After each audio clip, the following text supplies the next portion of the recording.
at Happy Daps.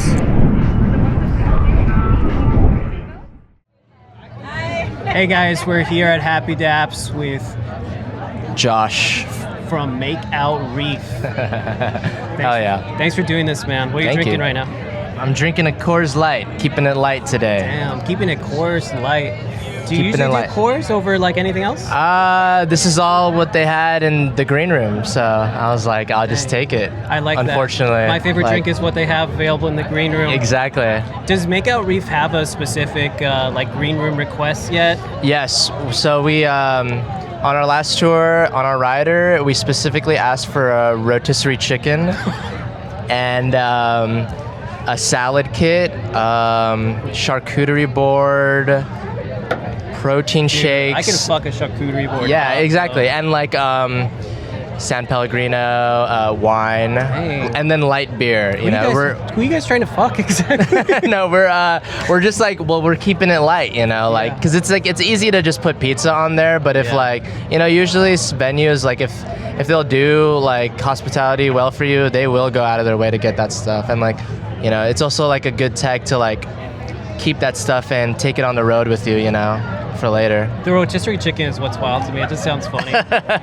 It's pretty. It's great. Yeah, dude, I recommend. Awesome. Okay, well, you guys played yesterday. This is the second day of Happy Daps. It was amazing as always.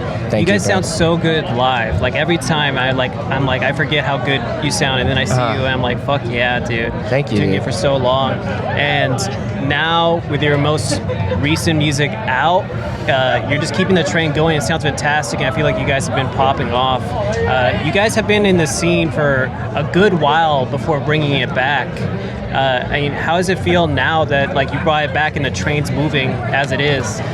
It feels great because like I was telling like my homies the other day, like with the success that we're getting, like we are in debt to this scene, we're in debt to the community, like because I know like it felt so good to come back 2023, and then like naturally we're like, oh, we got to work on new music and work on a new record, and like Star Power was, I feel like, something that they were waiting for, and I'm super glad, Star Power is so good, dude. Thank you, bro. I appreciate it, and yeah, and it was something that I was like holding on to, until we got back. Yeah. So I'm glad that it's out there. In comparison to older stuff that came originally from the band, was this more of a collaborative effort on this album versus back then, or would you say it's about equal amount of shared? So for Star Power, well, Existential, I wrote pretty much the whole thing, like lyrically, and like the main melodies and stuff. You were like how old? 15 or something? Yeah, it was like, it ranged from like, so that record came out like 2018, but some of those songs I had written from 14 all the way till I was 18, and then we released the record. Wow. And then with Star Power, I wrote that whole record myself, and then I brought it to my bandmates and like showed them like, the structure, and they, added, like Kyle with his bass lines, and then Liam, our drummer, with the drums and stuff. But like the guitar work, I wrote all that, lyrics, everything, So yeah, Star Power, I wrote that one as well. Yeah. But actually our two latest singles, like Wallflower and then Poison Tree, that was fully collaborative. So like, yeah, we're like Wallflower, Liam actually wrote that song, and then we all brought it together, and like, naturally I helped with the lyrics and what, I'm gonna sing, and then Poison Tree was fully collaborative, Adrian, our guitarist, had a lot of, great guitar lines to add to that song, and Kyle, like, he wrote half of the lyrics on that song for Poison Tree. So yeah, now like going forward, it's fully collaborative. Yeah. Just full swing from everyone. Full swing, yeah. It's like, it's a band, and that's how it should be, everyone. I'm glad it sounds like you connect and mesh well with this band? Because I know two of the members are not from like the old days, like existential era. Yeah. So it sounds like you guys met each other though, and it works really well together. Yeah, it's perfect. You know, it's in many ways it's like a different band. You know, Yeah. just with the same name. Like Liam and I have been together since the beginning, but like when we got back, you know, we were older. We knew what the business was like, and you know, we were doing things, you know, still DIY, still, you know, very, you know, community oriented, but you know, we knew how to get things done like professionally, and like, yeah, this band is Makeout Reef for sure. Where are you guys originally from? So I'm from Orange County. I'm from Anaheim, and Shout out Anaheim. shout out Anaheim. Yeah. Rest in peace, Chain Reaction. Yeah, literally. And so my bandmates are kind of from Long Beach as well, Yeah. San Pedro area. Pretty much Orange County. Yeah, I know yeah, and East Liam LA, would probably like- not agree with that, but I feel like Long Beach is pretty much Orange. Yeah, Long Beach, you know, if you get to a certain point, it's like one street over, like, it's like, all right, bro, you're in Orange County. Yeah. It's like, if you're from Long Beach, like, would you say you're from LA County, or would you say you're from Orange County? Like I lived in Whittier, and I'm like, I wouldn't say this is LA. Yeah. Or Like East LA, to be fair. Cerritos. Yeah, Cerritos, Like, yeah. that's crazy, bro. Yeah, but yeah, it's kind of, we're all scattered around, but you know, And you met originally in like high school. Liam and I met through mutuals in high school. Can you give a play-by-play of your first interaction with Liam, if you remember? Play-by-play, he kind of remembers it differently. Well, the way I remembered it was, so we had a drummer in the very beginning. So this was high school. I was like 15, 16. Crazy. We had a drummer, but he ended up quitting because he wanted to focus on marching band. And he recommended us this jazz drummer he knew from school, and it was Liam. And like Jazz drummer. yeah, That's crazy. yeah. Well, like Liam, he did jazz in high school, but he grew up like playing like a bunch of like punk and like heavy metal stuff, you know, just for fun at That's home. why he's such a good drummer, dude. Jazz is so he- fucking hard. Yeah, he knows like a lot of different styles. But so he recommended us Liam, and from what I remembered, I thought I met him the day of our first show because we couldn't nail down a practice altogether, you know, beforehand. So from what I remember, I thought I met him the day of our first show as a band, and we practiced that day before the set, and I met him, and like immediately it just clicked. Like, you know, like he was able to I mean, the songs were easy, but like he was able to get the cues and to end, you know, and you know, going from a verse to a chorus, and I was just like, you know, it was like a perfect fit. You just knew it. Yeah. I'm picturing it as like one of those like music biop like movies where they just kind of look at each It's just other like- and you're like, Yeah. we got something. Yeah, right. Hell yeah. That's Yeah. awesome. I mean, the fucking record sounded like it, man. So I'm sure you guys had that like Yeah. go-to moment. Yeah, It's amazing. yeah. Thank you, bro. Can you tell us a little bit about the process it's been to make Star Power, and just like the headspace going into it, of like coming out with this new record and trying to just evolve yourself? Because like you said, it's like pretty much a new band. Yeah. So like the thought process was genuinely like okay, we're gonna, you know, restart this band, you know, Liam and I, and how did it go? And I think like I didn't expect anything, you know, like in the time that we were on a break and the time leading up to Star Power, I wrote like these songs not thinking of anything, not even thinking about the next Makeout Reef record, you know, and like I wrote these songs within that timeline of when we were on a break up until, you know, a month before Star Power like released. You know, I was just writing these songs, and like I just didn't think anything of it. I just wanted to, you know, make music that I enjoy listening to and I enjoy playing live, and yeah, and you know, I was older then, so like, yeah, you know, I started the band when I was 15, 16. Yeah. I wrote that first record around that time, and then now I was like, you know, in my 20s, Yeah. you know, so, you know, the subject of the songs have changed. My songwriting ability got better,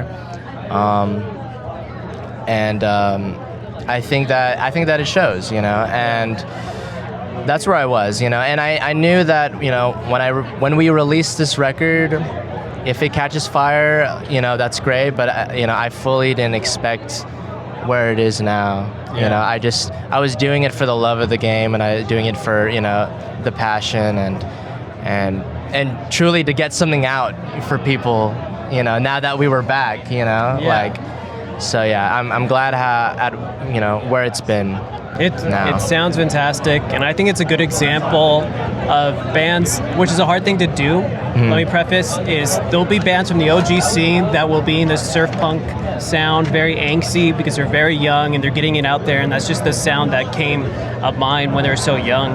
But then they come back with like a new album years later, and it's like whatever their evolved version of the word mature is. And I feel like this is, you know, your evolved maturity, and it came out like great. Thank you, man. Yeah, like even in the studio, I mean, that was our first time recording in a studio and having a producer and like having a mentor, like kind of like, you know, not tell us what to do, but like guide our ideas, you know, and everything on that record was very intentional, you know, and, you know, it was a straightforward, like, you know, just catchy rock and roll, you know, record, you know, but everything, you know, was, like I said, intentional, going from a verse to a chorus, you know, this lead line into the next, and the way I sang this and that, and the way, like, Liam, you know, Liam is a great songwriting drummer as well. Like, you know, he will drum specifically to, you know, cater to what the song needs, you know. You'll, like, manufacture a tempo to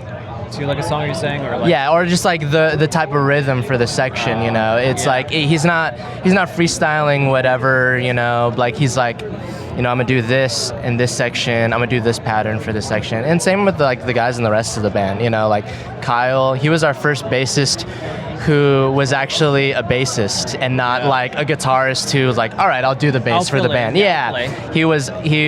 He grew up being, you know, a bass player, and so like he had the knowledge as well as like a songwriter to play and create specific parts for, you know, the song. You know, so that's really cool, man. What are some of your interests outside of music, would you say?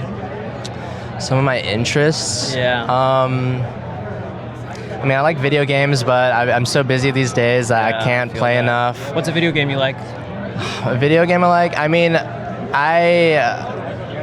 Red Dead Redemption 2 has like been my favorite video game for a while. My favorite like indie video game is this game called Amori. My girlfriend and I would just like play it like all the time, and it's like super, like the story is like super just sad and amazing. Is it like one of those like co-op like side-scrolling games? Not really. We just like watch each other play it, you know, and take turns, because it has a great story, and it's kind of like that 8-bit type style, like, oh, nice. You know, yeah, but it's like a kind of like modernized and has like a story behind it. I love indie video games. The only problem I have with them is that they crash the most. Oh yeah. I'm just like playing it, and I'm like, I don't know if I want to do this all over again now. It's been getting better though lately. Yeah, you know, like a lot of we're talking about video games. A lot of, you know, video games like an indie developers like don't need those big companies anymore, because they're, you know, everyone has like the software to do it themselves. But anyway, so cool. Yeah. I knew there's something in video games because I've seen, and like you'll see in like cover art or like video plays on Spotify. I think it'll be like Kirby and stuff. Oh yeah. Shout out Kirby. Okay. OG. Okay, I mean, you guys have done a lot of DIY shows, both, you know, now every now and then, and back in the day of the OG Makeout Reef. Do you remember any like cool DIY experiences of like a great show you had? DIY experience. Like maybe like a fun house show, or like something that's just like not as much as a thing anymore. Sorry, excuse me. No, you're good. I feel like I've experienced something. Oh, well, recently, like, I don't know if you saw, but our original Roxy date, you know, the blackout, you know, the blackout of December 19th.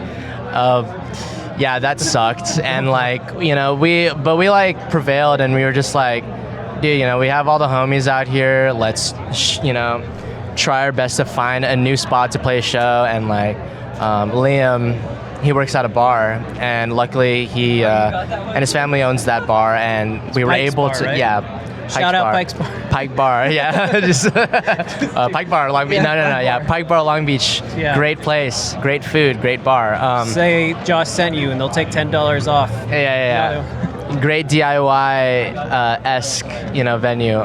But yeah, we like at 10, o'clock at night, we all drove from West Hollywood down to Long Beach, and rushed to like recreate the show last minute, and like people showed up, and like it was super DIY. It reminded us of like house shows and just like people being there for the vibe. That was a great thing. Because we talk amongst ourselves of like doing more like pop-up shows like that. Yeah. At times, and like doing it for free, because it's like that's where the love is. That's where like it starts, so we try to do that as much as we can. Honestly, as much as I feel too old for some DIY shows where I don't want to be crowded in a hot garage, but at the same time, I feel like the most like love you could feel out of the scene of someone new to this whole kind of like shows, pop-up, local, or whatever you want to call it.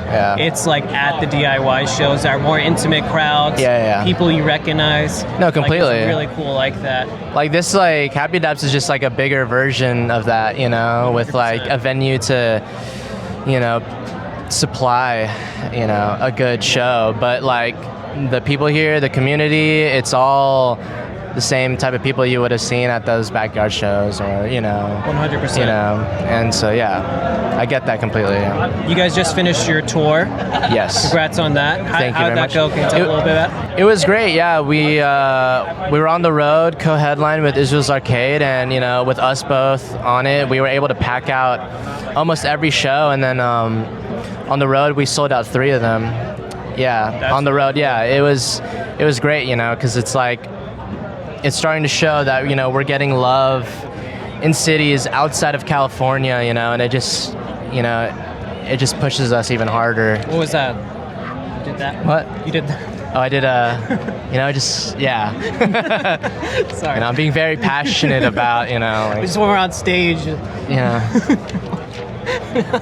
So I have the microphone in my hand, so I'm just like... No, I'm sorry. No, you're good. A bit out of it. But I mean, that's awesome, and I feel like you guys really deserve it. It's been showing, and your guys' numbers have been amazing. You're moving on up, and you're having these out-of-state places you haven't played before, and you're packing house. Like, it's just like next steps going. I'm really excited to see what you guys have going on next. Thank you, brother.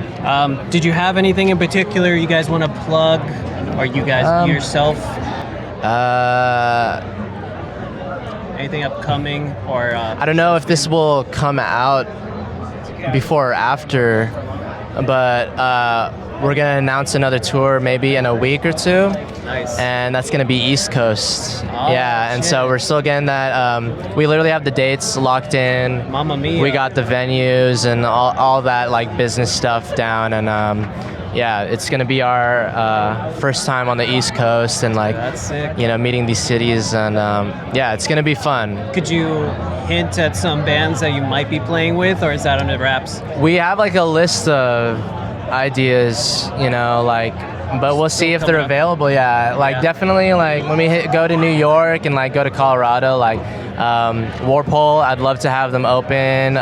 Bruja from Denver, love to have them open, and those are spots we're gonna hit for sure. And but for the tour support, that's TBA right there. We're still figuring that out. Nice. But but we're in. I mean, like we're here. We're connecting with the homies here and like planting the seeds. So maybe a band from Happy Daps might join us on the road.